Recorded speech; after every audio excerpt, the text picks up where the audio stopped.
Assalamualaikum warahmatullahi wabarakatuh. Perkenalkan, nama saya Zeni Rizkina dengan NIM 1910205005 dari Prodi Ilmu Kesejahteraan Sosial. Dalam video kali ini saya akan menjelaskan mengenai yang pertama, konteks supervisi sosial, materi metode yang digunakan supervisor, dan yang ketiga, contoh proses supervisi pekerja sosial.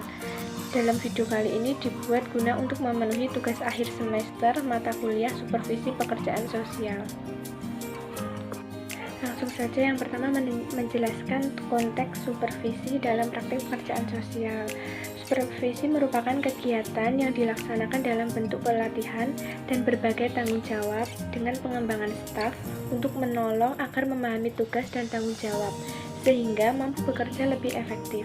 Supervisi sendiri juga diartikan sebagai overseer, yaitu seseorang yang mampu melihat seluruh pekerjaan yang menjadi tanggung jawab orang lain untuk memastikan kualitasnya. Jadi, overseer ini lebih ke orang yang melihat, mengontrol, dan bertanggung jawab atas pekerjaan orang lain, dan juga supervisor lebih menekankan pada fungsi administrasi. Dalam praktek supervisi pekerjaan sosial tentu saja di dalamnya akan terdapat suatu hubungan antara supervisor dan supervisor. Hubungan antara supervisor dan supervisor pada hakikatnya adalah suatu hubungan yang sangat baik di dalam praktik pekerjaan sosial. Dengan adanya hubungan yang harmonis di antara supervisor dan supervisor, maka proses pemberian layanan terhadap klien pun akan berjalan secara baik dan efektif juga. Seorang supervisor haruslah bekerja sesuai dengan protokoler dan prosedur yang menyangkut kode etik supervisor, yang tentunya tanpa menghilangkan atau melupakan nilai etika pekerja sosial itu sendiri. Prinsip etiknya adalah supervisor harus mengutamakan tujuan untuk membantu pekerja sosial sebagai supervisor yang membutuhkan dan memusatkan pada permasalahan sosial yang terdapat pada diri klien pekerja sosial tersebut. Supervisi pekerjaan sosial ini di dalam praktiknya secara umum memiliki 3 fungsi, yaitu yang pertama fungsi administratif, yang kedua fungsi edukatif, dan yang ketiga adalah fungsi suportif atau dukungan. Di dalam menjalankan ketiga fungsi tersebut, tentu saja yang pertama kali yang dipastikan adalah terciptanya suatu hubungan yang seimbang di antara supervisor dan supervisor. Yang dimaksud dengan hubungan yang seimbang di sini adalah bahwa meskipun secara hierarki posisi supervisor di sini sebagai atasan dan supervisor sebagai bawahan, namun tidak boleh ada rasa superior antara supervisor terhadap supervisor. Maksudnya adalah walaupun supervisor sebagai atasan, tetapi tetap tidak boleh menganggap bahwa dirinya itu paling atas atau paling sempurna. Begitupun sebaliknya, jangan ada rasa inferior dari supervisor terhadap supervisornya. Maksudnya di sini supervisor, walaupun supervisor berkedudukan sebagai bawahan, tetapi tetap juga tidak boleh ada rasa bahwa dirinya itu lebih rendah dari orang lain, tidak yakin dengan dirinya sendiri, sehingga memunculkan rasa minder.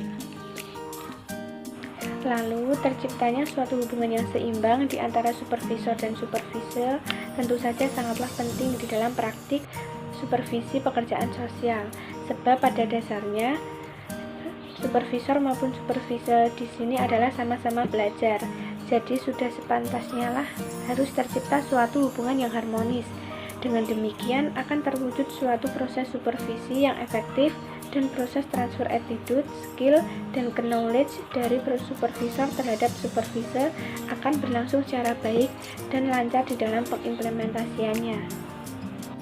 Adapun fokus utama kegiatan supervisi diarahkan pada yang pertama proses pendidikan, yang kedua melengkapi individu dengan pengetahuan dan keterampilan, yang ketiga fungsi administratif untuk mengontrol akuntabilitas, dan yang terakhir adalah bertujuan untuk meningkatkan kualitas administrasi. Selanjutnya menjelaskan mengenai teknik supervisi tidak langsung. Supervisi tidak langsung memantau kejadian dari jarak jauh, baik dilakukan secara lisan, bertanya tentang kondisi, maupun meminta catatan pelaporan. Supervisi yang dilakukan ini tidak optimal karena supervisor tidak melihat langsung apa yang terjadi di lapangan, sehingga memungkinkan terjadinya kesenjangan fakta. Supervisi di sini dilaksanakan melalui laporan tertulis dan lisan. Umpan balik dapat diberikan secara tertulis. Adapun langkah-langkah supervisi tidak langsung, yang pertama, lakukan supervisi secara tidak langsung dengan melihat hasil dokumentasi. Yang kedua, pilih salah satu dokumen. Yang ketiga, periksa kelengkapan dokumentasi sesuai dengan standar dokumentasi. Yang keempat, memberikan penilaian atas dokumentasi yang disupervisi dengan memberikan tanda bila ada yang masih kurang dan memberikan catatan tertulis pada pekerja sosial yang mendokumentasikan. Dan yang kelima, memberikan catatan pada lembar dokumentasi yang tidak lengkap atau sesuai standar. Supervisi tidak langsung ini sasarannya berupa pengamatan hasil kerja bawahan yang melakukan pekerjaan. Dan yang terakhir yaitu contoh proses supervise. Beberapa proses supervise yang dilakukan yaitu yang pertama, pemasangan CCTV di ruang konseling dan ruang terapi. Penggunaan CCTV ini bertujuan untuk melihat dan memantau proses pertolongan terhadap klien. Apabila pekerja sosial atau klien melakukan perbuatan yang tidak pantas, akan terekam melalui CCTV tersebut dan nantinya akan dapat dimintai pertanggungjawaban. Yang kedua, supervisi dilakukan setiap hari.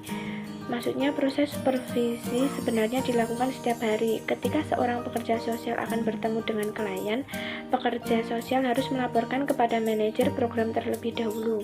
Kemudian manajer program mempersiapkan kegiatan untuk klien dan selanjutnya pekerja sosial melaporkan hasilnya baik secara lisan atau tulisan.